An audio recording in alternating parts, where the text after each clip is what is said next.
नमस्कार। ये डेटा क्या कहता है मैं आप सबका एक बार फिर से स्वागत है। प्रचार वर्सेस असलियत यानी कि हाइप वर्सेस रियलिटी। इस सेगमेंट में आज मैं बात करूंगा भारतीय जनता पार्टी की सदस्यता के बारे में। कितना सही, कितना झूठ। कुछ ही दिन पहले इंटरनेट पर मैं ये आर्टिकल पढ़ रहा था। ये इसका टाइटल है, मोदी जी के अंदर जो नया बीजेपी है वो दुनिया की सबसे बड़ी पार्टी बन गई है और उसकी अद्वितीय बढ़त कैसे हुई। ये आर्टिकल लिखा है अजय सिंह ने, जो राष्ट्रपति के प्रेस सेक्रेटरी रह चुके हैं। इन्होंने कुछ दिन पहले एक किताब लिखी थी, the architect of the new BJP, और उसी किताब के कुछ अंश उन्होंने इस आर्टिकल में छापे हैं। अब ये जो बीजेपी की उपलब्धि है, जिसकी वजह से उनको दुनिया के सबसे बड़ी पार्टी कहा जा रहा है, तो एक मिनट जरा रुक के सोचिए। अगर बीजेपी दुनिया की सबसे बड़ी पार्टी है तो इसमें किसका फायदा है? बीजेपी के सदस्यों का, या वोटर्स का, या नागरिकों का? इस प्रश्न का कोई सीधा साधा जवाब नहीं है, और वो इसलिए है कि वास्तविकता ये है कि इसमें किसी का भी फायदा नहीं है, केवल उन दो लोगों को छोड़ के जो कि इस वक्त बीजेपी को चला रहे हैं। क्योंकि जब भी बीजेपी कोई भी अच्छा बुरा माइलस्टोन हो या रेलेवेंट इररेलेवेंट हो, ये दोनों मौका नहीं छोड़ते हैं अपने आप को ग्लोरीफाई करने के लिए, अपने को बहुत ही ऊंचा, अलग, सबसे अद्वितीय दिखाने का ये कभी मौका नहीं छोड़ते। तो चलिए आज थोड़ा सा बीजेपी के जो मेंबरशिप के जो आंकड़े हैं उनको ज़रा ध्यान से देखेंगे। पहली चीज़ तो ये है कि भारतीय जनता पार्टी अपने मेंबरशिप के जो आंकड़े हैं वो सार्वजनिक नहीं करती है। कहीं भी उनकी वेबसाइट पर ये नंबर्स नहीं मिलते हैं, और बहुत मुश्किल से ये नंबर्स निकाले हैं। उनके जो प्रेस स्टेटमेंट्स हैं उनके लीडर्स के, वहाँ से मैंने ये नंबर्स लिए हैं। मेरे को ही नहीं, बीजेपी के जो लीडर्स हैं उनको भी ये आंकड़े नहीं पता है, क्योंकि हर स्टेटमेंट में अलग अलग लीडर अलग अलग आंकड़ों की बात करते रहते हैं। मैं आपको ये भी दिखाऊंगा कि भारतीय पॉलिटिकल सिनेरियो में जो सदस्यता के आंकड़े हैं किसी भी पॉलिटिकल पार्टी के लिए, वो टोटली इररेलेवेंट है। इससे पहले मैं आगे बढ़ूं, मैं एक साइकोलॉजिकल पैरामीटर की बात मैं जल्दी से करूंगा। ये व्यक्तियों के लिए भी इस्तेमाल किया जाता है और संगठनों के लिए भी। इस साइकोलॉजिकल पैरामीटर को कहते हैं ऑर्गेनाइजेशन डिसऑर्डर, यानी कि संगठन में विकार। जो भी संगठन या व्यक्ति इससे पीड़ित होता है तो उसके कुछ इंडिकेशंस आने लगते हैं। वो हर समय अपनों को दूसरों से बड़ा, ज़्यादा बेहतर, दुनिया में सबसे बेहतर ऐसे दिखाने लगता है। वो दुनिया का एक ऐसा दृश्य प्रस्तुत करता है जैसा कि वो खुद चाहते हैं, और वास्तविकता से बहुत ही दूर होते हैं। वो संगठन या व्यक्ति अपने को ऐसे एडजेक्टिव्स यूज करने लगता है जैसे कि सबसे बड़ा, नंबर वन, दुनिया में सबसे बेहतर, सबसे बड़ा, विश्व गुरु, सबसे ऊपर, इत्यादि। अब आप भारतीय जनता पार्टी को देखें तो ऐसा लगता है कि वो भी एक ऑर्गेनाइजेशन डिसऑर्डर से सफ़र कर रहे हैं, और ये एक कोई बहुत अच्छी बात नहीं है। ये आगे चल के खतरनाक भी हो सकती है, खासकर वो पार्टी के लिए। आप अगर इंटरनेट पे जाके गूगल पर ये लाइन डालिए, BJP's desire to be number one in the world, आपको सैकड़ों सर्चेस के रिजल्ट्स आएंगे, और जिनके टाइटल ऐसे होंगे, how BJP became world largest political party in 4 decades, prime minister Modi ranks number one, make India number one campaign, अच्छे दिन will take time, in 25 years we will be number one. तो BJP के लिए उनका ये बहुत ज़रूरी है कि वो दुनिया में हर बात में नंबर वन रहें, सबसे बड़े रहें, सबसे ऊंचे रहें, या सबसे ज़्यादा रहें। तो चलिए आगे बढ़ते हैं। अब मैं आपको दिखाता हूँ दुनिया की टॉप 10 वो पॉलिटिकल पार्टीज जिनमें सबसे ज़्यादा सदस्य हैं। पहले स्थान पर भारतीय जनता पार्टी 180 मिलियन, दूसरे स्थान पर चाइना की कम्युनिस्ट पार्टी 96 मिलियन, तीसरे स्थान पर डेमोक्रेटिक पार्टी 47 मिलियन, चौथे स्थान पर कांग्रेस 45 मिलियन, पांचवें स्थान पर रिपब्लिकन पार्टी 35 मिलियन और उसके बाद justice and development party Turkey, फिर AIDMK 11 million, prosperity party Ethiopia 11 million, फिर एक सरप्राइजिंग एंट्री आम आदमी पार्टी इंडिया से 10 मिलियन और आखिरी या 10वें स्थान पर है पाकिस्तान तहरीक इंसाफ जिनके 10 मिलियन सदस्य हैं। ये इमरान खान की पार्टी है। अब मैं ये टॉप 10 में से दो पार्टियां चुनूंगा और उनके बारे में थोड़ी सी और जानकारी दूंगा और उसके बाद बीजेपी की सदस्यता का पैटर्न मैं आपको दिखाऊंगा। पहले मैं जिक्र करूंगा चाइना की कम्युनिस्ट पार्टी के बारे में। ये 1921 में दो सदस्यों ने इसको शुरू किया था और उस समय करीब इसमें 50 सदस्य थे। बिल्कुल उसी तरह जैसा कि भारतीय जनता पार्टी लाल कृष्ण आडवाणी और अटल बिहारी वाजपेयी जी ने यहाँ पर शुरू की थी। ये टेबल दिखाता है कि चाइना की कम्युनिस्ट पार्टी के सदस्य किस रफ्तार से बढ़े थे। ये टेबल थोड़ा फेंट है, मैं जानता हूँ, शायद आपको नंबर्स नजर ना आए, बट मेरा इंटेंट आपको नंबर दिखाने का नहीं है, केवल इस सदस्यता की ग्रोथ का पैटर्न देखिए। 1921 में इसमें 53 सदस्य थे, फिर ये धीरे धीरे धीरे बढ़े हैं हर साल और 2017 में आके लगभग 90 मिलियन हुए, जो कि आज 100 साल बाद के करीब वो 96 या 97 मिलियन सदस्य हुए हैं। कहीं पे भी आपने देखा कि कोई सडन जंप नहीं था। चाइना जैसे देश में जो कि कम्युनिस्ट देश है, वहां पे वो फोर्स करके पूरे देश को मेंबर्स बना सकते थे, लेकिन उन्होंने ऐसा नहीं किया। कम्युनिस्ट पार्टी ऑफ चाइना का सदस्य बनने का प्रोसेस बहुत लंबा है और मुश्किल है। किसी भी व्यक्ति को अगर सदस्य बनना है तो उसमें 2 से 3 साल लग जाते हैं और उसमें करीब 20 डिफरेंट स्टेप्स होते हैं। सबसे पहले उसको लोकल लेवल पे काम शुरू करना पड़ता है।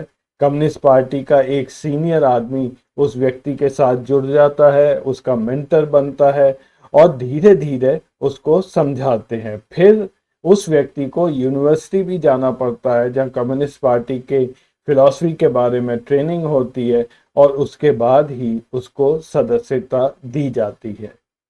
तो ये एक बहुत ही मैच्योर्ड प्रोसेस है, समय लगता है और इसीलिए आपने देखा कि ये मेंबरशिप चाइना में धीरे धीरे ही बढ़ सकती है। इसी तरह जो डेमोक्रेटिक पार्टी है यूएस की, उसकी मेंबरशिप का भी प्रोसेस बहुत वेल डिफाइंड है। ये पार्टी 1828 में बनी थी, आज इसको लगभग 194-95 साल हो चुके हैं और ये दुनिया के सबसे पुरानी पॉलिटिकल पार्टी है। चाइना कम्युनिस्ट पार्टी की तरह ही डेमोक्रेटिक पार्टी में भी पहले आपको लोकल लेवल पर ज्वाइन करना पड़ता है। आप एज अ स्टूडेंट भी ज्वाइन कर सकते हैं। उसके बाद इनके यहाँ कई तरह के लेवल्स हैं मेंबरशिप के और ये पेड मेंबरशिप होती है। हर साल आपको अपनी मेंबरशिप रिन्यू भी करानी पड़ती है। डेमोक्रेटिक पार्टी की सदस्यता के नंबर्स मेरे को नहीं मिल पाए हैं, तो मैं आपको कुछ और डेटा दिखाता हूँ जिससे आपको ये पता चल जाएगा कि वहाँ पे भी सदस्यता एकदम नहीं बढ़ सकती है। यूनाइटेड स्टेट्स ऑफ अमेरिका का रिकॉर्ड ऐसा रहा है कि वोटर्स ज़्यादातर अपनी पार्टी शिफ्ट नहीं करते हैं और यही इन दो ग्राफ्स में दिखाया गया है। लाल रंग है रिपब्लिकन्स का और नीचे जो छोटा सा ब्लू एरिया है वो उस साल कितने परसेंटेज लोग दूसरी पार्टी में ज्वाइन किए। अगर आप देखेंगे तो ये 7 से 10 के नीचे ही है और इसी तरह से रिपब्लिकन्स का भी है कि ज़्यादातर रिपब्लिकन वोटर्स उसी पार्टी में रहते हैं और पार्टी मेंबर्स का शिफ्ट करना वो उससे भी कम होता है। हालांकि ये प्रतिशत बहुत छोटा है वोटर शिफ्ट करने का, लेकिन वहाँ का इलेक्शन सिस्टम ऐसा है कि एक छोटा शिफ्ट भी वो स्टेट का रिजल्ट बदल देता है।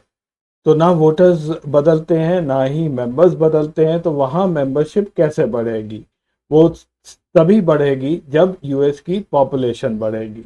लगभग 1/3 यूएस के पॉपुलेशन के लोग किसी न किसी पार्टी के मेंबर होते हैं। अब मैं दिखाता हूँ भारतीय जनता पार्टी, जो कि अपने को दुनिया के सबसे बड़ी पार्टी बोलती है, उनकी सदस्यता कैसे बढ़ी। 2014 में बीजेपी के लगभग 2,90,00,000 मेंबर्स थे। जनवरी 2015 के आसपास बीजेपी की एक मेंबरशिप ड्राइव हुई और लगभग 7 करोड़ नए सदस्य जोड़े गए। तो 2 महीने के अंदर बीजेपी की सदस्यता बढ़कर 10 करोड़ हो गई। उसके बाद कई महीनों तक कोई खास मेंबर्स ऐड नहीं हुए। 2019 का चुनाव खत्म हुआ और एक बार फिर से चुनाव के बाद एक और मेंबरशिप ड्राइव हुई और फिर से 7 करोड़ मेंबर्स ऐड किए गए और बीजेपी कहती है कि उसके पास अब 18 करोड़ सदस्य हैं। दो चीजें नोट करने वाली हैं। पहली, 2 बार मेंबरशिप ड्राइव हुई और दोनों चुनावों के बाद हुई। तो इसका मतलब ये है कि बीजेपी भी जानती है कि सदस्य बहुत ज़्यादा होने से उनके वोटर्स पर कोई असर नहीं पड़ता है, क्योंकि अगर असर पड़ता होता तो ये ड्राइव्स इलेक्शन से पहले होनी थी। और दूसरी एक और मज़ेदार बात है, 2 मेंबरशिप ड्राइव्स हुई, दोनों में 7 करोड़ मेंबर्स ही ऐड किए गए और उसके बाद ड्राइव बंद कर दी। जहाँ तक मैंने रिसर्च की है, आप बीजेपी 2 तरह से ज्वाइन कर सकते हो, जिनको वो लोग ऑनलाइन और ऑफलाइन मोड बोलते हैं। ऑनलाइन मोड में आप उनकी वेबसाइट पर जाकर ये फॉर्म भर सकते हैं, जिसमें आपका नाम, मोबाइल नंबर और ईमेल आईडी पूछा जाता है। ये कोई बहुत अच्छा तरीका नहीं है नए मेंबर्स बनाने का। इसमें आप किसी का भी नाम दे सकते हैं, किसी का भी नंबर डाल सकते हैं और कोई भी ईमेल आईडी डाल सकते हैं और बीजेपी उसको अपना सदस्य मान लेगी। जो लोग ऑनलाइन अप्लाई करते हैं उनकी ये इंफॉर्मेशन क्रॉस वेरीफाई होती है या नहीं, मेरे को नहीं पता। दूसरा तरीका जिसको बीजेपी बोलती है वो है ऑफलाइन मोड। इसमें एक मोबाइल नंबर दिया गया है, जिस पर आप मिस्ड कॉल दे दें तो बीजेपी ये मानती है कि आप उसके सदस्य बनना चाहते हैं। अब ये तरीका तो पहले वाले से भी ज़्यादा हास्यास्पद है। इसमें तो उतनी भी इंफॉर्मेशन नहीं ली जा रही है कि ये किसका मोबाइल नंबर है, और ऐसा माना जाता है कि कई नंबर्स जब बीजेपी ने इनको ट्रेस करने की कोशिश की तो वो नॉन एग्जिस्टेंट निकले थे। ऐसा जेपी नड्डा ने खुद कहा है।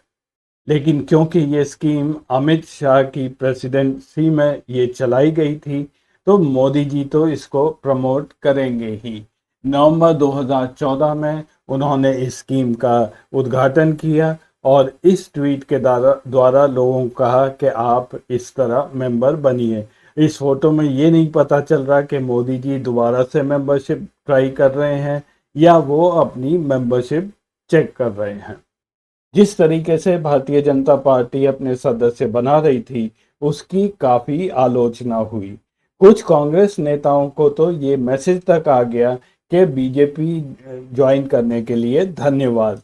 अभिषेक मनु सिंघवी ने ये कहा था कि अगर एक बटन प्रेस करके आप करोड़ों लोगों को अपना सदस्य बना लेते हो, तो आप खुद सोच लीजिए कि उनका आपकी आइडियोलॉजी के तरफ क्या कमिटमेंट होगा। बीजेपी की उस समय भी आलोचना हुई जब दिल्ली के एक स्कूल के प्रिंसिपल ने अपने टीचर्स और स्टूडेंट्स को ये कहा कि आप इस नंबर पर मिस्ड कॉल दीजिए। तो अब आप समझ ही गए होंगे कि बीजेपी की जो सदस्य के आंकड़े हैं वो कितने विश्वसनीय हैं। एक बार को हम मान भी लें कि बीजेपी की सदस्यता के आंकड़े सही हैं, तो अगला टेबल में जो आपको दिखा रहा हूँ उससे ये प्रूव होगा कि सदस्य होना और वोटर्स होना दो अलग बात हैं। इस टेबल में पहली 5 कॉलम्स मैंने इलेक्शन कमीशन ऑफ इंडिया से ली हैं, जो कि जनसंख्या, कितने वोटर्स थे, कितनों ने बीजेपी को वोट दिया और बीजेपी का वोट शेयर कितना रहा। ये 2014 और 2019 के जनरल इलेक्शंस का डेटा है। ये सभी जानते हैं कि 2014 के मुकाबले 2019 में बीजेपी को 6.3% वोट ज्यादा मिले थे। बीजेपी के सदस्य 2014 में 2 करोड़ 90 लाख थे और 2019 में 11 करोड़ थे, ऐसा बीजेपी क्लेम करती है। तो 8 करोड़ 10 लाख सदस्य इस दौरान बढ़े थे। अब बीजेपी के जो नॉन मेंबर वोट थे कि कितने ऐसे व्यक्ति थे जो बीजेपी के मेंबर नहीं थे और उन्होंने इस पार्टी को वोट दिया, 2014 में 83% थे, जो घटकर 2019 में 52% हो गए।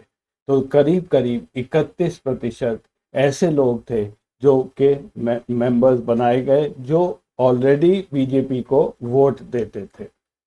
तो जो भी मेंबर बनता है और जो सीरियस कंटेंडर है वो ऑलरेडी आपका सदस्य, आपका वोटर होता है। तो मेंबर बनाने से वोट नहीं बढ़ते हैं। इन 5 साल के दौरान जो वोटर्स थे उनकी संख्या करीब 6 करोड़ से बढ़ी थी और बीजेपी के वोट 5 करोड़ 74 लाख बढ़े थे। अब ऐसा नहीं है कि जितने भी नए वोटर्स बढ़े थे उस दौरान उन सब ने बीजेपी को वोट दिया, बट एक साइजेबल चंक ने जरूर दिया होगा, क्योंकि जैसे राज्य उत्तर प्रदेश, बिहार, मध्य प्रदेश, राजस्थान, उत्तराखंड, हरियाणा, इस सब में बीजेपी की परफॉर्मेंस बहुत अच्छी रही थी। तो जितने भी नए वोटर्स बने वो जरूर इस बात से इन्फ्लुएंस रहे होंगे। तो वोटर्स बढ़ते हैं नए वोटर्स ऐड होने से, ना कि मेंबर्स बनने से। और इसीलिए आपने देखा होगा कि बीजेपी यंग वोटर्स पर बहुत ध्यान देती है। और अंत में मैं जो स्लाइड दिखाऊंगा वो है कि कितने प्रतिशत देश की जनसंख्या आपके पार्टी के सदस्य हैं। मैं फिर से दुनिया की टॉप 10 पार्टियां दिखाऊंगा और ये स्टैटिस्टिक्स नोट करिए। लाल रंग में जो पार्टियां मैंने दिखाई हैं वो है Chinese communist party, democratic party USA की और रिपब्लिकन यूएसए की। इन तीन को आप अलग रख दीजिए क्योंकि ये बहुत ही मैच्योर्ड पार्टी हैं और जैसा मैंने दिखाया यहाँ पे मेंबरशिप लेने का एक बहुत ही सख्त तरीका है। अब बाकी बची 7 पार्टियां, इसमें सबसे ऊपर बीजेपी है। 13.3% भारतीय इस पार्टी के सदस्य हैं। कांग्रेस के 3.3% और फिर से 13% जनसंख्या जो टर्की की पार्टी है वो जस्टिस एंड डेवलपमेंट पार्टी के सदस्य हैं। ये पार्टी है अर्दोगन की और आप सब अर्दोगन के बारे में ज़रूर जानते होंगे। वो एक डिक्टेटर हैं और वहाँ पे उनके कहने से कोई भी ज़बरदस्ती वहाँ पर सदस्य बना लिया जाता है। तीसरी जो पार्टी देखने लायक है वो है प्रॉस्पेरिटी पार्टी इथियोपिया की। ये 4 पार्टियों का कोएलिशन है और ये स्ट्रगल कर रहा है सर्वाइवल के लिए। आखिरी स्थान पर है पाकिस्तान तहरीक इंसाफ जो कि इमरान खान की पार्टी है। 5.3% पाकिस्तानी इस पार्टी के सदस्य हैं और आप लोग भली भांति जानते हैं कि इमरान खान ने देश कैसे चलाया था। तो बीजेपी इस वक्त उन लोगों की संगत में है जो कि एक, जिसे अंग्रेजी में बोलते हैं, डूबियस पार्टी है। आपने जल्दी से सदस्य बढ़ा लिए जैसा कि अर्दोगन ने टर्की में किया है, इमरान खान ने पाकिस्तान में किया है और इथियोपिया में हुआ है। तो आप जिन लोगों की संगत में हैं वो कोई बहुत अच्छे लोग नहीं हैं और ये भी एक वजह है जिसकी वजह से मैं मानता हूँ कि ये सदस्यता की जो आंकड़े हैं ये सही नहीं है। Until I am proven wrong, जब तक मेरे को कोई गलत साबित नहीं कर देता। तो आज के एपिसोड में बस इतना ही। अगले हफ्ते फिर मिलेंगे कुछ नया डेटा लेकर। तब तक के लिए नमस्कार।